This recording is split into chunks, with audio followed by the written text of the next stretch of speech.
Morning guys, almusal po tayo, kape tayo.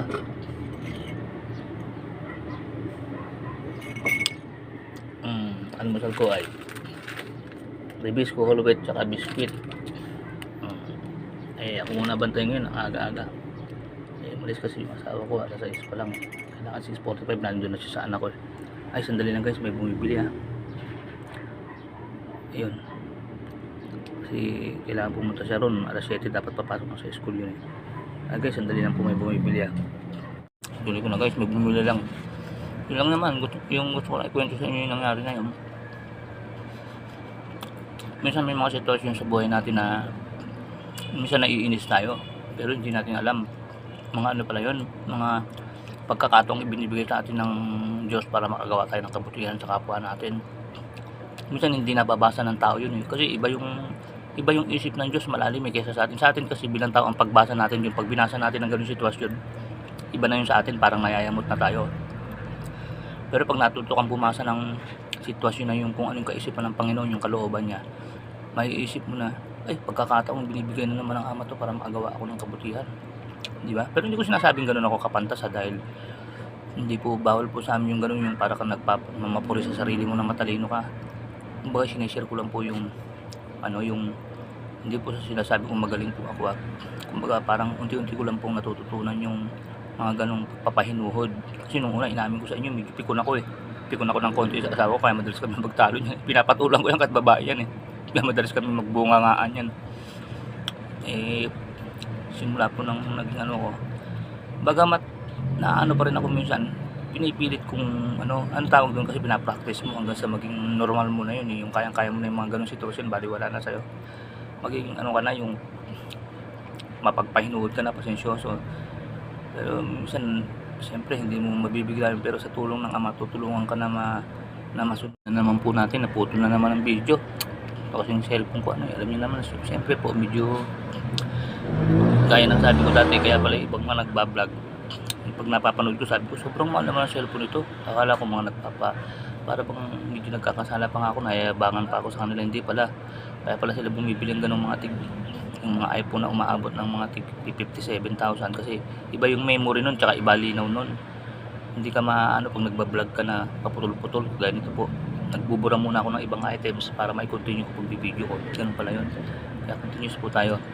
Balik po tayo sa sabi ko ganun po pala ang ginagawa ng Panginoon sa atin, lalo na pag gusto kanya maging, sa tingin ko lang po, hindi po ako nagmamapuri pagka gusto kanyang gawin, kumbaga sa ginto dinadali sa kanya, kumbaga tinutunaw ka ng matagal, binibigyan ka ng mga sitwasyon, mga pagkakataon para magampanan mo yung ma-practice ka. Ito, kaya sabi ko, saka pinapaalalahanan kanya, huwag ka mainis, pagkakataon mo yan para magawa ka ng kabutihan. Pero sa lang naturalesa mo bilang tao, minsan iinis ka, di ba? Pero hindi, talaga ang Diyos talaga napakahusay ng napakahusay ng batas niya. Kaya nga kung ang lahat na tao susundin lang yung nakasulat sa Biblia na inano sa atin ng Panginoon Diyos, mga salita niya, walang magiging problema sa buong daigdig Tingin ko baka yung isang mundo, isa lang ang bansa natin hindi na kailangan ng passport, lahat tayo magkakaano. Kaya lang naman nagkaroon ng mga iba-ibang bansa, di ba? Sa tingin ko, hindi naman po ako nagmamapurit, nagmamagaling lang po sa kalikutan lang po ng isip ko. Naisip ko lang na siguro ganun yung, kaya siguro meron tayong mga gumagamit pang kailangan ng passport, iba-ibang ng bansa. Kasi nga yung mga tao minsan, iba ng katwiran, iba ng paniniwala, kaya nagkahati-hati yung iba-iba yung bansa. Bago pumasok, kailangan mo pa ng passport, diba? Dahil iniisip ng baka kalaban to, ganun, baka gigirahin kami nito, baka magte-terorista to. Pero kung ang magiging isip ng tao, yung pag-ibig sa kapwa, puro ganun lahat, siguro yung mundo isang lang yan, isang bansa lang yan wala nang iba-iba. Patawagin lang yung Pilipinas o Amerika, isang buong mundo yun. Isang laki ng bansa doon, isang buong mundo, nakakatawa siguro kung ganun naisip ko lang po yung ganun. Tapos may isa pa po akong kukwento. Meron pong guys, kayo na po ang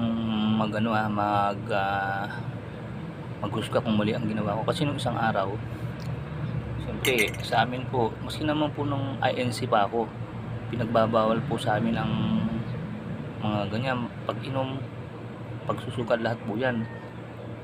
Bagamat ewan ko ba't hindi ko masyado siyang masunod noon, parang nakakalabag pa rin ako, umiinom pa rin ako ng alak, tapos tumataya pa rin ako minsan paminsan sa loto. Yung misis ko hinahayaan ko lang tumaya sa wedding. Nung isang araw po, siyempre MCGI na po ako, talagang kumbaga sa ipoproclaim ko na talaga na, o ipaproud ko pa o pagmamalaki ko na talagang nasa totoong relihiyon na ako, na dito pag bawal, hindi pwede rito yung pag malakas ka sa kahit na gumawa ka ng bawal, makakabalik ka. Dito hindi, pag bawal po bawal, dahil ang nagbabawal sa'yo yung puso mo, hindi yung kung sino pa man ang magbabawal sa'yo. Kasi pagkatao lang ang nagbabawal sa'yo, pag nakatalikod na yung tao at wala na, gagawin mo na naman yung mga bawal kasi wala na siya Pero sa amin sa MCGI, itinanim sa puso namin ng kautusan, kaya kahit walang nakakakita sa aming ministro, pa man, manggagawa, kami mismo nagbabawal sa sarili namin. Kaya nung isang araw, meron dito yung nagpapaweting. Hindi, paulit-ulit ko naman lang sinasabihan yun, ay hindi na kami tumataya sa wedding, bawal na sa amin magsugal. Yung isang araw, kinausap ko sa masinsinan nung nagpapataya siya, sabi ko, ate, wag, sa susunod wag ka na magpapataya ng wedding dito kung pwede. Pero malumanay po pagkakasabi ko, malumanay kasi yun po ang turo pa. Pagsamahan mo rin ang kapwa mo. Pero bagamat mali na yun, di ba? Kasama at tumataya sa wedding, bawal nga sa amin magsugal. Nausap ko ng malumanay, sabi ko, ate, yung yung susunod pag ako bantay rito, huwag niyo na akong tanongin kung tataya si baby, dahil talagang bawal po sa amin na magsugal, maski nanoong pa po. Tapos nabi ko sa kanya, kaya lang po tumataya sa inyo si baby minsan po sa pakikisama at saka sa siyempre hinahayaan ko na lang siya, pero ang totoo po, bawal po talaga sa amin magsugal. Kaya sa susunod po pag ako bantay dito, huwag niyo na po akong tanongin kung nasan si baby o kung patatayain niyo siya. Kung gusto nyo talaga, hindi ko kayo mapigilan, kayo na lang po ang mag-uusap. Pag nakikita nyo pong siya bantay dito, pero kung nakita nyo pong ako bantay, huwag nyo na po akong tatanungin kung nasaan si baby. Kasi sa totoo lang po, paulit-ulit kong sinasabi sa inyo na hindi ako nagsusugal. Ngayon, kinausap ko ngayon na malumanay. Sa susunod po, gano'n na. Huwag nyo na po akong tatanungin kung tataya siya ng wedding o siya na lang po ang tanungin nyo, ha. Abay, ang nangyari po ganito. Abay, nagsumbong sa asawa ko. Ngayon, ang nangyari, yung asawa ko pinagalitan pa, parang, hindi naman totally, parang nabanggit niya. Malumanay na rin ang asawa ko ngayon, medyo natututunan ko na rin. Dati pagka gano'n, ano na rin siya ngayon, malumanay magsalita, sabing gano'n sa akin. Wala, ba't mo naman ginanon si ate, si nagpapataya nga, hindi ko na po babanggitin ng pangalan, ha. Ano bang ginawa ko ako? So, parang nanliit daw siya sa sinabi mo, nanliit daw siya na ano bang nanliit sa sinabi ko lang naman, ha. Ngayon, tama ang sabi ni Kylie, minsan, pag nagsasabi ka ng katotohanan, parang masama ang dating sa tao. Pinaglalaban mo lang naman ang katotohanan na talaga namang pinagbabawal ng Diyos ang sugal, So, ina-apply ko sa sarili ko yun. Ba't mo ginano naman tao, nanliit ang tao, di sana malumanay naman ako pagkakasabi ko. Sinabi ko sa kanya na pag magpapataya po kayo rito at ako bantay sa tindahan, siya na lang po yung niyo, pag nakita niyo ako, huwag na po kayo mag-attempt, dahil hindi po siya tataya, tsaka hanggat maaari nga po binabawalan ko siyang tumaya, tapos gagawin niyo pa akong parang ahente, yung parang ka middleman para tawagin ang asawa ko para tumaya, di ba, parang ganon. Kaya sabi ko, malumanay ka ako pagkakasabi ko sa kanya. Ngayon kung wala na akong magagawa.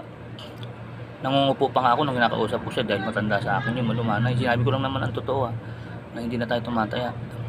Oo nga, kaya lang asa to, kasi po talaga po, siyempre hindi pa naman po talagang inaano ko yung asawa ko, medyo hindi niya pa siyempre lumaki din kasi sa sa ang asawa ko, kasi lumaki sa, alam niyo na po, yung walang mga kautosang bawal na ganyan, yung niya, katoliko rin sila sa probinsya. Tapos nag-iglesia kami nung napunta kami sa Pasig, kaya maski ng iglesia pa rin nga kami, tumataya pa rin sa wedding yan kaysa nung araw nun makonsumi ko, hinahayaan ko na lang. Ito ngayon, iba na kasi ngayon kailangan yung turo ni Kylie, pag alam mong mali ang ginagawa ng kasama mo, itama mo. Hindi ko lang kasama yun, asawa ko yun kaya pinagsabihan ko yung nagpapawedding na gano'n, pero sa maayos naman pong salita. Kaya nga tama ang sabi nung Diyos sa Biblia na wala ka nang ginagawa, may nasasabi pa rin sa'yo lalo na kung may ginawa ka. Di ba, wala naman akong ginawa nun, kumbaga nagsalita lang ako ng maayos. Kasi ang gumagawa nun, sinusulsulan ng maging diablo yung isip ng tao na, uy, mali ang sinabi sa'yo niyan, masamang tao yan, ba't ka ginanon? Parang tumataya lang ng wedding, di ba? Ganun ang diablo eh. Kung alin ang mali, itatama sa isip ng tao eh. Siyempre, tama naman ang sinabi ko, pero ang magiging dating sa isip ng tao, mali, na masama ako sa ginawa ko. Tama nga sinabi ng sa texto, buti na lang. Kaya mahalaga talaga yung umaatin ka lagi sa pagtitipon para natututunan mo yung ganun, kasi talagang ganun, ibabalik na rin ka ng diablo na ikaw ang masama. Samantalang inaano mo na, pinaglalaban mo lang naman ang kautosan ng Panginoon na bawal magsugal. Ang labas nun, ikaw ang masama.